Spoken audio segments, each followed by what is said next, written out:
forward march of American industry, agriculture, science, and art.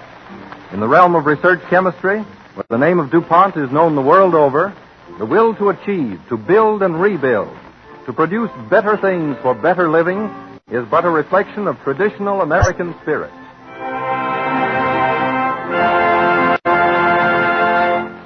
Tonight we are pleased to announce as our star player a favorite of the stage and screen, a man who is not only an actor but a distinguished playwright and director, Mr. Frank Craven, who will be heard in the first episode as Josiah Quimby, a resident of Sacramento, and in the second as Henry Fowler, a Western farmer of the present day.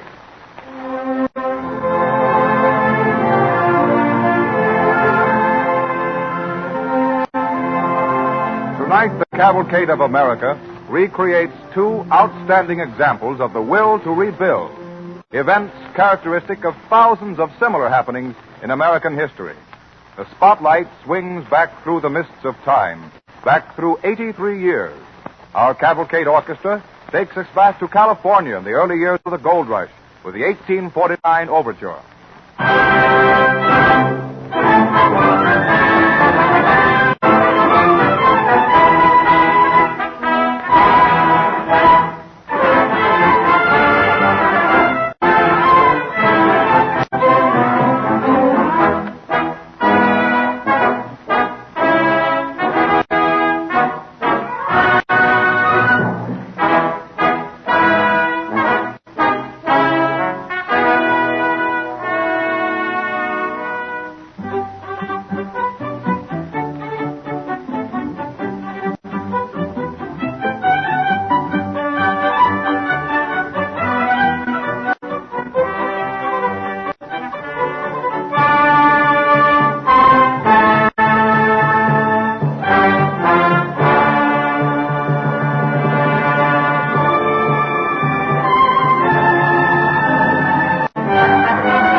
November 1852. 4 years have passed since the cry of gold, gold went ringing round the world, but still the mad rush to California continues. On the Sacramento River stands a flourishing young town, the town of Sacramento. On this day in November 1852, a newcomer in front of the Avalanche Hotel stares curiously at the curbstones along the main street. What's the idea of curbstones as high as a man's head? Well, that's to keep the water from washing the buildings away. Huh? Well, in the spring, you see, these streets here is all rivers. Them dust heaps? Rivers? I know you don't believe me, but it's right. You go look in the backyards of all the houses along here. You'll find a rowboat in every one of them, ready and waiting. Oh, now, listen. That's too much to swallow. I know. I laughed like that myself when I first came here. I didn't think it was so funny the next spring, though, when I seen my tent, my bed, and all my worldly goods go disappearing downstream with me a following on a plank. You mean to tell me that... All I know is that when the spring rains commenced and the snows began to melt in the mountains, the old Sacramento just naturally forgot she ever had any banks. I see. This wasn't a city anymore, just a great sea of muddy water, full of debris and cattle and struggling people. The water rose right over these buildings? No, not these buildings. These is all new buildings. Now, so we had more sense that time. We didn't build them out of adobe. We built them out of wood. And we built them higher up in the banks, too. And built curbstones 6 foot high. Yes, we built more than that. We built a levee. A $250,000 levy. I don't know how we ever managed to raise the money with half the folks in town ruined, but we did, somehow. Well, at least now you don't fear any more floods. Well, we've taken all the precautions we know how. There's no telling, though. I said there was a boat in every backyard, didn't I? I'm surprised that anybody stays here at all, if that's the case. It'll take more than a little inconvenience like a flood to discourage the folks of Sacramento. Only gets the dander up.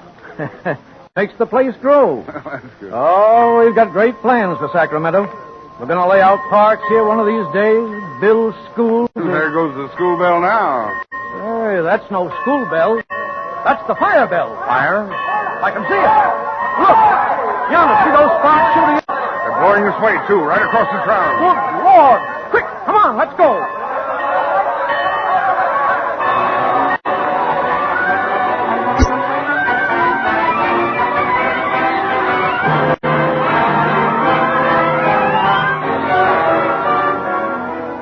For many hours they struggled against the devastating flames.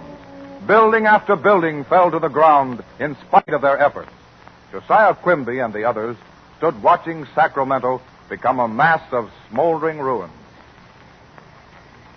There goes the last block of buildings, while we stand here watching. There's nothing else we can do. Yeah, there's plenty we can do. We could be making plans. Plans? Plans for rebuilding the town. Yeah, might be a good idea to let the fire burn itself out, mightn't it? Before we start talking about rebuilding. If we rebuild at all. What do you mean, Jim Hapgood, if we rebuild? Of course we're going to. This ain't the first time that Sacramento's been destroyed. No. Twice already the town's been wiped out by floods, and now comes this fire. Well, Jim, sometimes the Lord has a way of trying our souls to see what stuff we're made of. And he's going to find out, too, pronto. He's going to see the city of Sacramento rise up out of these ashes bigger and finer and stronger than ever. Well, we've got no time to lose. Cold weather will be on us before we know it.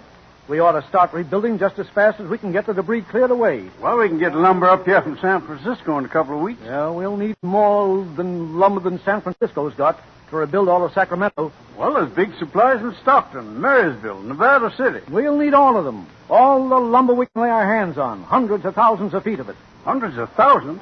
At $70 a thousand? That's the price they're asking in the market now. But just let them hear what's happened. Let them find out that Sacramento's been destroyed by fire. That we need lumber the worst way in the world, no matter what it costs. Yell loud enough, and perhaps they will hear about it down in San Francisco. But keep quiet till after we've put our order through. How can you keep a thing like this quiet? The burning of one of the biggest cities in California, the news will travel like lightning. You know how slow the mails are.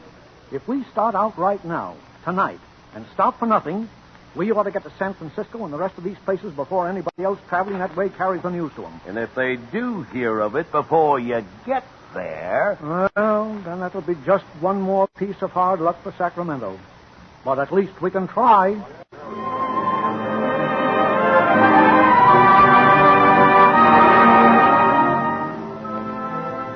In the offices of Wilson and King, lumber merchants, San Francisco. There you are, Mr. Quimby. There's your order. The biggest order, I don't mind telling you, that we've had the pleasure of filling since we started our business here in San Francisco. And if you'd had any more lumber you could have sold me, I'd have bought that, too. You're a speculator? No, I'm just acting as agent. Do you mind telling me for who? Some folks in Sacramento. That's funny. There's another fellow in town today, you understand, from Sacramento, doing the same thing. The same thing? Buying lumber. Ordered a raft of it from one of our rivals. You don't say. You folks must have a lot of faith in the future of Sacramento if you figure on using all this stuff. Yes, we have. Well, I hope you don't get stuck with it. No, I don't think we will. Not now. Where is it you want me to sign this order? Right there, where I made that pencil mark. I see. And your signature goes underneath. That's right. I see. 100,000 feet at $70 a thousand. Yep. All right. There. There you are. Now, if you'll just give me the pen, I'll put my John Hancock under it. There you are. Hey, Mr. King. Mr. King. What's the idea of rushing in here like a wild bull, Tom? Anybody think the city was on fire? Well, it is. I mean, it has been. There has been a fire. What? No, not here. Sacramento's been destroyed. Burned to the ground. You sure? Who told you? A couple of prospectors. The city's wiped out, they say. Not a house left standing. This gentleman here has just come from Sacramento. Oh, sure. There's a bunch of gentlemen just come from Sacramento. They bought up all the lumber in the market at 70 a thousand. Well, they're not buying it from us at any such price. This order's canceled, Mr. Quimby. Don't you dare tear up that order. It's canceled, I tell you. You signed it. You got me to sign it under false pretenses. You didn't tell me what you wanted all that lumber for. Are you in the habit of making your customers tell you what they're going to do with the lumber that they buy from you? You took an unfair advantage of me. I didn't know what had happened. I didn't know Sacramento had burned. No, you didn't know that the city was destroyed, that its people were homeless, that they'd lost their houses, their places of business, everything they owned. But now that you do know, you're going to try and profit by it. You're going to hit them when they're down. You're going to charge them an outrageous and exorbitant price for the lumber that they need so desperately to put roofs over their heads. Well, we're not asking you to give us this lumber, Mr. King. We're only asking you to sell it to us at a fair price. Well, what do you think, Mr. King? All right, Mr. Quimby. Your order stands.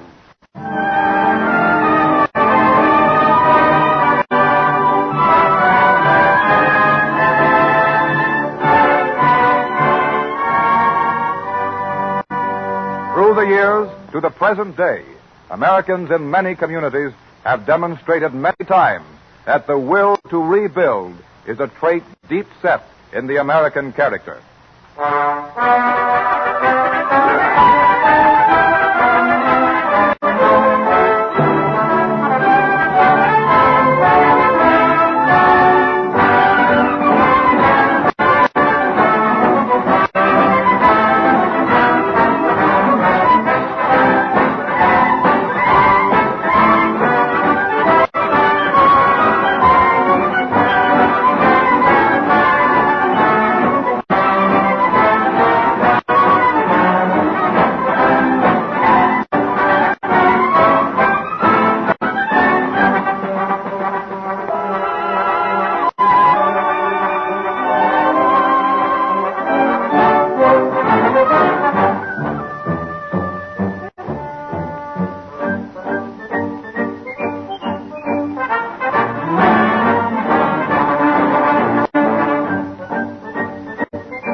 The American cavalcade moves onward. The will to rebuild is as strong today as it ever was. It is spring 1935, and over the Great Plains region of America, for months no rain has fallen. Starved livestock grub the parched fields. Trees and grain choke for moisture. Farmers scan the skies prayerfully, hopeful that rain will soon come to end the rising dust. One afternoon in March of this year, Henry Fowler, played by Frank Craven, a farmer of the blighted region, and his small son Jimmy are making family purchases in a general store. Will there be anything else, Henry? No, I guess not, Tom. That's all your mother wanted, wasn't it, Jimmy? Yes, but you said I could have a chocolate bar, Dad. So I did. Well, give the boy a chocolate bar, Tom. That's right, Jimmy. Don't you let your pa forget that. Yeah, here you are. Thank you, Mr. Wilson. Beats all how it don't rain, Henry. Oh, it's bound to rain before long. I'm looking for a good year this year. Your pa's optimistic, Jimmy. I don't know what folks will do if the dust don't let up pretty soon. One good rain will fix the dust. Here's your money, Tom. Come on, Jim. We've got to get it for home. So long, Tom. So long. Bye-bye, Jimmy. Bye, Mr. Wilson. Bye-bye, little man. Hop in, Jimmy.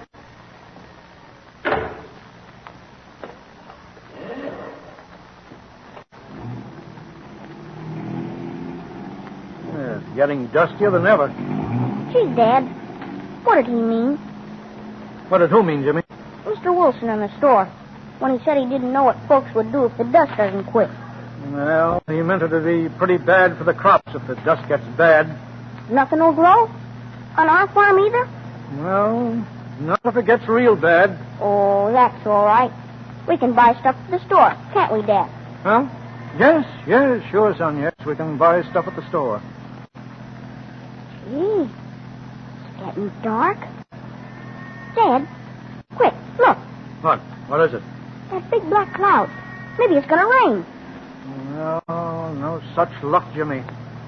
That's dust. Dust? Quick, roll up that window. I'll turn on the lights.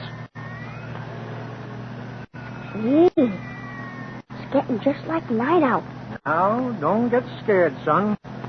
We're almost home. I'm not scared, Dad. Getting worse by the minute. Hold your cap to your face, Jimmy. All right, Dad. Are you scared, Dad? No. No, we won't be able to see the road if I hope your mother is...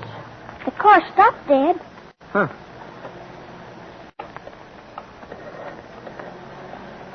I can't budge it. It's stopped by the dust. Well, we'll have to leave it here. Come on, get out and climb up on my back. Come on. All right. Oh, gee, Dad. The dust hurts my eyes. We'll be there in just a minute, son. Hang on. I see a house, I think. I see a light. Hold on tight now. We'll make it. Look, Dad. Something in the road. It's Spotty. Spotty, pick him up, Dad. Come on, Spotty. Come here. Come on, get up here. Come on. We'll carry you, too. It's all right, Spotty. We'll soon be home. There's your mother in the window, son. We'll make it now. Mary! Open the door! Mary!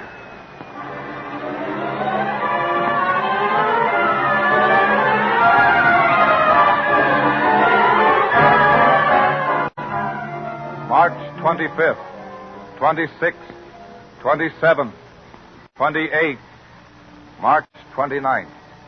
5 endless days and nights the dust storm rages, the worst in the history of the Southwest. Helpless to combat it, unable to save the crops or livestock, the Fowler family huddle in the house. March 30th.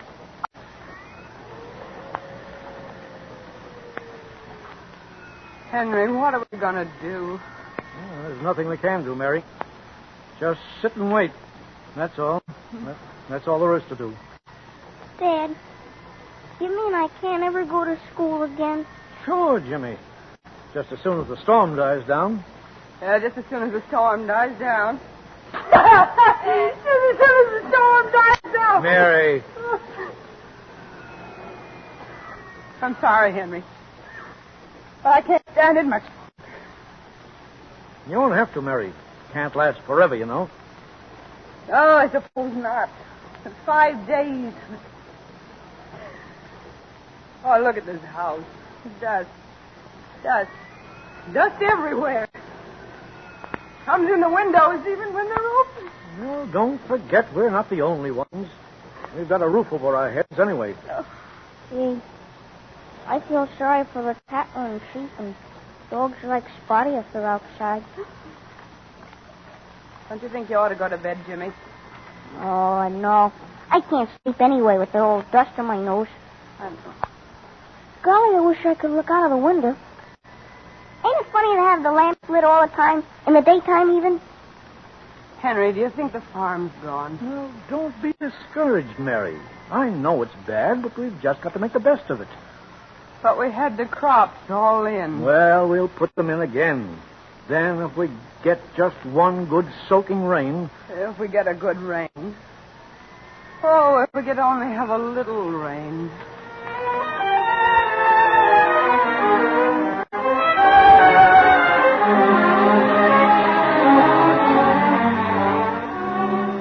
next morning. The wind has died a little, but the air is still loaded with choking dust.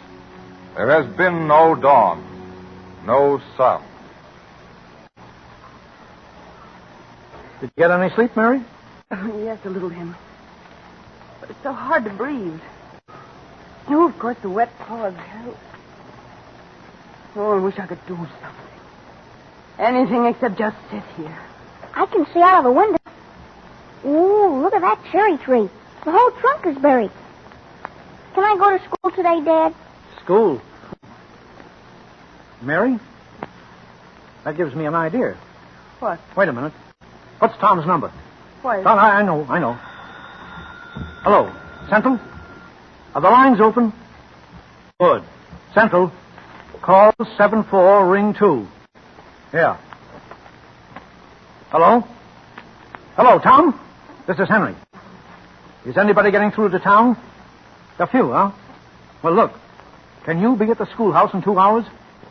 Fine. Tom, phone some of the neighbors on your line, and I'll call the folks around here. Here, tell them to be at the schoolhouse in 2 hours. Well, tell them to get through somehow. I'll see you later. Oh, but you can't do it, Henry. You know the car's broken down. Well, then I'll make it on foot. Hello, Central. 87, ring 1. That's you, Dan?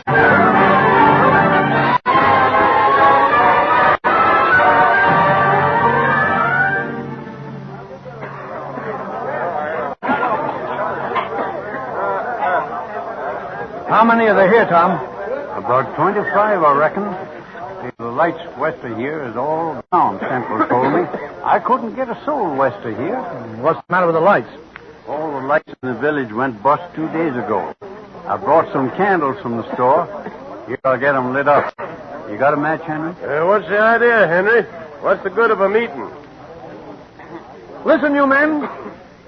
I can't see you much, but I think I know who most of you are, even with those dust masks on.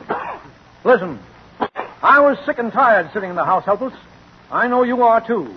I thought if we got together, we'd find out who needs help the most. I thought it might give us courage to go on if we decided to do something about this thing. I done mine this morning. I shot 4 head of the finest cattle ever raised. Starving there was. I seen the wind blow seeds right out of my land. What can you do about that? Yeah. George and me had to shut down our feed mill. We was grinding sand in the flour. Well, I know what I'm going to do.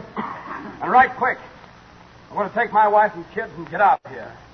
The dust has got my farm. It can keep it. Well, where will you go? Well, there's no dust further north of here, they tell me. John, there's been 18 million acres of land in the southwest hit by dust storms in the last 2 years. Anyway, any place else than here is not our country, John. Well, I guess that's right, Henry. Our homes are here. It's where we were born and raised, most of us. Yes, and it's good land, dust or no dust. We'd fight, wouldn't we, if anybody tried to drive us out? Well, that's what the dust is trying to do. Well, are we going to let it? Well, Are we going to let a few days of a dust storm make quitters out of us? We've had to eat dust. Are we going to let it beat us? You bet we're not. But what we want to do now, boys, is to check up the damage that's been done. Some of us have been harder hit than others, and we've got to pitch in and help them first. That's right. Yeah, well, now, you see, the wind died down last night. In a few weeks, we'll be go... What's the matter? Look, it's getting lighter outside. huh? The sun's coming out. The sun's coming out. I told you, boys.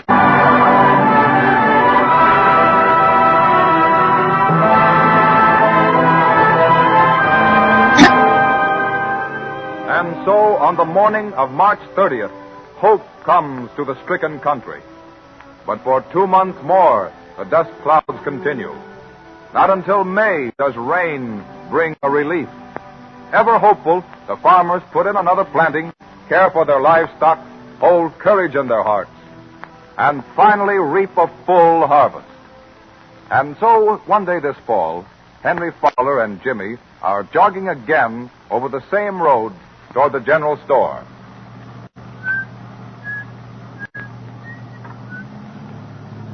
Dad, you're not forgetting you promised me a chocolate bar, are you? No, I won't forget, Jimmy. Remember the time when you bought me one just before the dust storm came up? Uh-huh. I'm glad we didn't move away. Aren't you? You bet I am.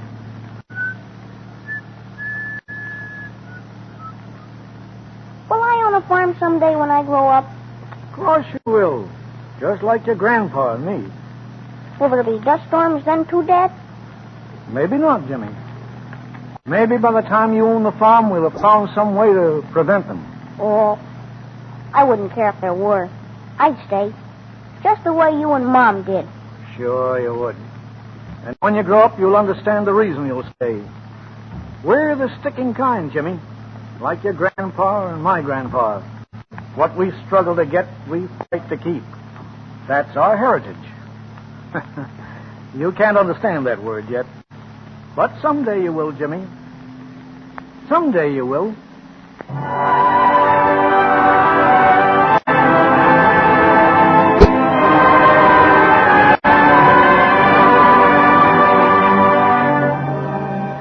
And that belief, passed on from father to son, has become one of America's real riches. We salute their courage, both the fathers who have handed down the will to rebuild to their sons, and their descendants who today are carrying on this outstanding attribute. Heroes in the Cavalcade of America.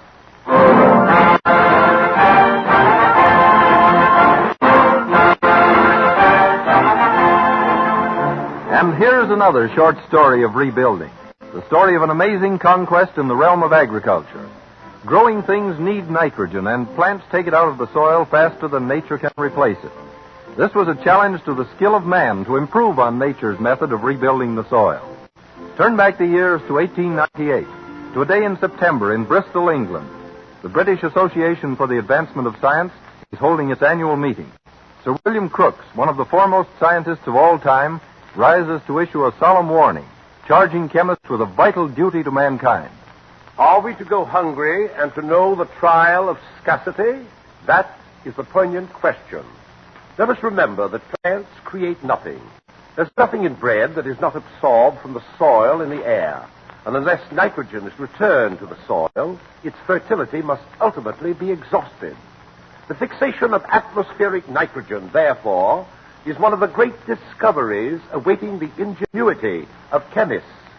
It is deeply important in its practical bearings on the future welfare and happiness of the civilized races of mankind.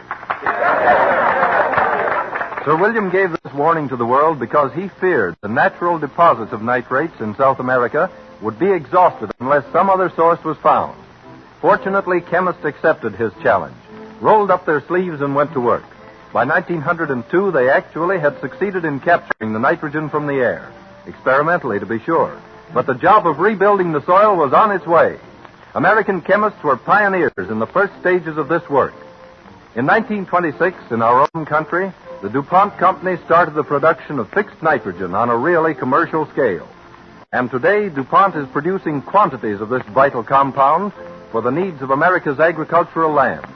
And the amazing thing is that this vital substance is made, with the aid of coal, from the most abundant of all raw materials, air and water. Thus, chemistry safeguards the very life of mankind by ensuring a continued supply of fertilizer essential to food crops. And today, as yesterday, research chemists are working out problems which are equally important for tomorrow. For it is the aim of DuPont to provide better things for better living through chemistry. On tonight's program, you have heard Frank Craven, favorite star of stage and screen. Next week at this time, DuPont again presents the Cavalcade of America. This is the Columbia Broadcasting System.